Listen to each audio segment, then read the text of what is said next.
Saya beri contoh lagi beberapa ayat yang menjadikan kita nyaman ketika mau mati. Kita sebagai manusia tentu nggak siap lah. Namanya mati itu kayak ngeri gitu. Tapi betapa gampangnya Islam memandu kita melihat mati itu biasa. Saya meskipun masih muda itu melihat mati itu ya biasa. Karena ketika kita hidup itu dilatih sama Allah. Bahwa kita ini objek. Kita tidak ingin punya mata, tahu-tahu punya mata.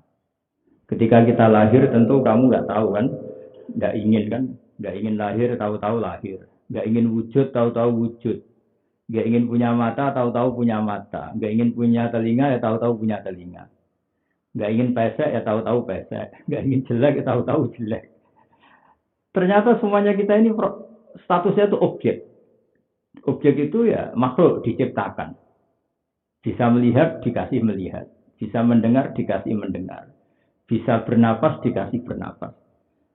Artinya saat kita hidup itu sebetulnya objek. Objek dari kekuasaan Allah Ta'ala. Asarun min asari kudratillah. Nah kalau sama-sama gitu ketika kita mati itu bedanya apa? Kita ini menjadi janggal dengan kematian karena kita berpikir sebagai subjek, sebagai subjek.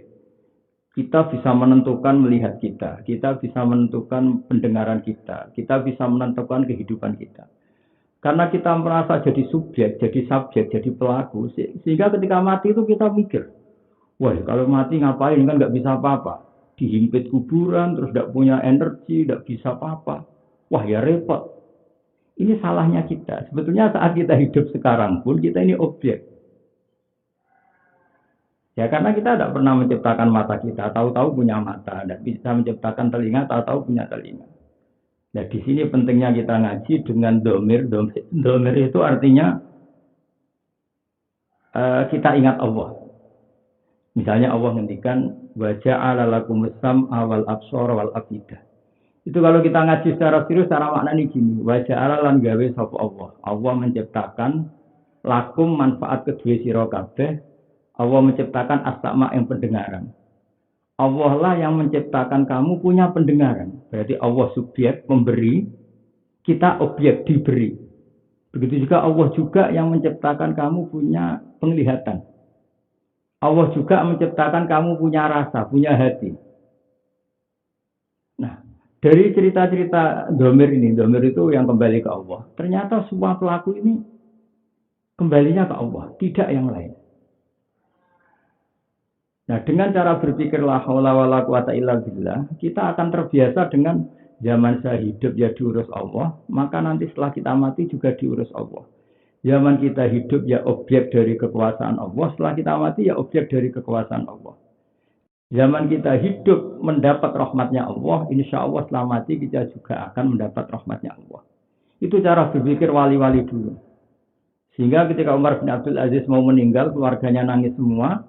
Dia tanya, kenapa kalian menangis? Karena engkau mau meninggal. Memangnya kenapa kalau meninggal ya? Memangnya kemana kalau meninggal? Ya kembali ke Allah. Ya malah bagus lah. Kembali ke zat yang arhamur rahimin. Kembali ke zat yang khairul ghafirin. Kembali pada Tuhan yang maha kasih. Kembali ke Tuhan yang rahman rahim. Karena kenangan wali-wali itu hubungannya dengan Allah di dunia itu baik-baik saja. Dan Tuhan yang sama itu yang kita temui di akhirat. Ketika kamu di dunia bisa mendapat kenikmatan yang sebanyak ini, kenapa Anda tidak bisa yakin kalau di akhirat akan dapat kenikmatan sebanyak itu? Toh Tuhannya sama, yaitu Tuhan yang arhamur rahimin. Maka yang dibutuhkan seorang manusia itu iman yang benar, yaitu iman bahwa Allah itu wahidun la syarikalah. Allah itu esa dan tidak mungkin punya rival, punya tandingan. Dan cara analogi Quran, ini masih saya kampanye tentang ngaji Quran ya. Usahakan selain ngaji secara qiraatan, syukur-syukur secara tadabburan. Analisa Quran, kalau kita analisa itu cara mencontohkan la syarikalah itu gampang. Kenapa sih Allah nggak bisa ditandingi? Itu tentu Allah punya reputasi penciptaan langit dan bumi itu nggak akan tertandingi oleh Fir'aun dan yang dituhankan semuanya. Semua makhluk yang dituhankan tentu tidak akan punya reputasi menciptakan langit dan bumi. Makanya Allah cara menjelaskan gampang. Kalau kamu menuhankan selain saya silahkan. Tapi buktinya apa? Aruni madza khalaqum minal ardi am lahum syirkun fis samawat. Apa mereka ikut menciptakan langit bumi sehingga layak kamu tuhankan? Cara bahasa kasar itu gawe langit ra iso, gawe bumi rame kalau ujug jadi pangeran itu kan nggak fair. Nggak ikut menciptakan lalu jadi Tuhannya itu kan nggak fair. Yang jadi Tuhan ya yang menciptakan. Nah, masa yang nggak ikut menciptakan jadi Tuhan itu nggak fair. Jadi segampang itu Allah beri penjelasan. Nah, itu ilmu akal dan itu pasti benar. Ilmu akal ya, logika eksak, logika yang pasti. Tapi manusia juga punya rasa. Punya rasa. Kemudian Allah mengetuk rasa itu. Caranya gimana begini? Saya beri contoh amsalnya Quran. Halakum mimma malakat aimanukum min syuraka afi ma razaqnakum fa antum fihi sawa. Takhafunahum kakhifatikum anfusakum. Ketika kafir Mekah berpikir ada syarik bahwa Allah itu punya mitra yang setara, Allah itu punya kekuatan yang setara. Dan itu berpikir yang salah. Allah kemudian bikin satu percontohan. Misalnya Anda beli Innova, beli mobil. Kamu beli mobil itu dengan susah payah. Dengan kerja keras, nabung, kemudian Anda baru mampu beli mobil. Dan itu milik kamu, karena kamu yang beli dengan uang kamu. Kemudian ada orang lain yang tidak ikut beli, tidak ikut kangelan beli. Kemudian cara menguasai mobil itu gayanya kayak kamu. Kalau pakai tidak pamit, gayanya pokoknya kayak kamu. Terus Allah tanya, halakum mimma malakat aimanukum min syuraka. Apa kamu rela ketika punya sesuatu, kemudian ada orang lain yang cara menguasainya, cara menggunakannya sepersis kamu. Kata-kata orang Arab, ya gak rela ya Muhammad, kita yang punya ya kita yang khusus. Begitulah alam raya ini. Alam raya ini menciptakan Allah. Maka yang punya sejati hanya Allah. Gak mungkin Allah punya syarik, gak mungkin Allah punya mitra. Karena lainnya gak setara. Sama, pemilik mobil itu tidak akan setara dengan yang lainnya. Artinya kalau ada yang pinjem ya bilang pinjem. Memohon-mohon itu pun mungkin waktunya terbatas sekali. Itu pun dengan segala kesungkanannya dan segala adabnya. Jadi ini yang saya harapkan dari umat Islam supaya Ramadan itu sering baca Quran, selain baca secara qiraah, juga secara tadabbur. Tadabbur itu ya makna-maknanya diangan-angan supaya nanti iman kita tambah kuat. Kemudian berikutnya menemukan Allah itu tidak harus dengan ibadah yang mengikuti orang lain. Ada ibadah bersama kayak sholat jamaah. Tapi ada ibadah yang dicontohkan Gus Yassin tadi. Ada orang yang mungkin merasa ibadahnya itu nyaman kalau sedekah. Ada yang nyaman kalau tahajud. Ada yang nyaman kalau tarkul mungkar, meninggalkan hal-hal yang enggak baik. Ada yang ibadah itu nyamannya dia tidak ngambil sikap. Saya beri sekian contoh. Betapa mudahnya agama ini menjadikan orang dekat Allah Ta'ala. Ada orang nakal, disebut bahiyah. Bahiyah itu ya semacam orang nakal. Dia pulang dari aktivitasnya yang enggak benar itu, melihat anjing.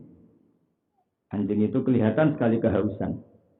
Terus dia empati sama anjing itu, dia turun ke sumur, zaman itu enggak ada sanyo ya, dia harus turun ke sumur. Dan karena tidak bawa wadah, tidak bawa cibuk, dia pakai sepatunya diisi air, kemudian diminumkan ke anjing itu. Kemudian gara-gara empati sama anjing itu, dia dimaafkan Allah.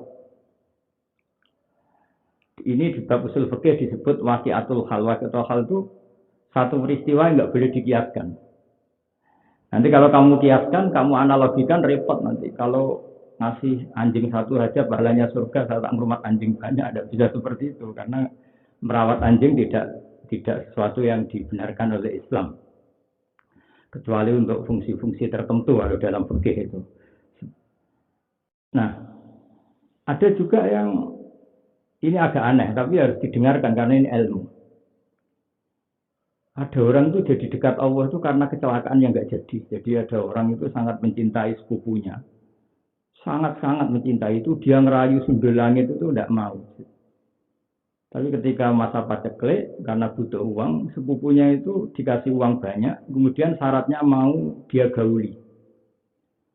Tapi pas mau dia gauli, diingatkan bahwa ini tidak halal karena ada istri kamu, dia terus tobat, nggak jadi melakukan itu. Dan gara-gara tidak jadi itu, dia reputasinya jadi dekat Allah, karena bisa meninggalkan kemaksiatan demi takut kepada Allah. Artinya ada orang yang sudah ditubir maksiat, tidak jadi itu ya bisa dekat Allah Ta'ala. Terus ada orang yang dekat Allah itu karena sering mendoakan orang mukmin. Mangkola fil yaumi Allah marham umat Muhammad wa asli umat Muhammad fil yaumi salasa marrat kutiba minal abdal. Ada orang yang satu hari mau berdoa, ya Allah kasihanilah umatnya Rasulullah Muhammad. Sehari 3 kali saja itu insya Allah ditulis termasuk wali abdal. Kenapa begitu? Logikanya gampang begini. Kita ini apapun baiknya ini terbatas. Saya ulang lagi, kita ini apapun baiknya itu terbatas. Yang tidak terbatas itu hanya rahmatnya Allah. Misalnya saya punya uang 1 miliar sampai 2 miliar. Hanya orang berapa yang bisa saya sedekah dengan uang itu? Tetap terbatas. Apapun banyak tetap terbatas. Tapi kalau rahmatnya Allah tidak terbatas. Maka ketika seseorang minta sama Allah, ya Allah kasihanilah umat Muhammad. Maka dia satu iman kepada Allah bahwa hanya Allah saja yang rahmatnya tidak terbatas. Dan hanya rahmatnya Allah saja yang bisa mencukupi umatnya Rasulullah SAW. Kedua, dia muamalah sama Allah itu baik. Artinya baik itu meskipun kita bertetangga kadang tidak cocok, berteman kadang tidak cocok, di tempat kerja kadang tidak cocok, namanya gesekan itu pasti ada. Tapi itu bawaan basyariah, bawaan kita sebagai manusia. Tapi hubungan kita di depan Allah sesama orang mukmin, inginnya kita ini baik-baik saja. Dan doa itu yang dinilai sebagai watak kita. Sehingga kita matur, ya Allah, kasihanilah umatnya Rasulullah Muhammad. Berarti hati kita, komitmen kita ya seperti itu. Meskipun di keseharian mungkin tidak sebaik itu.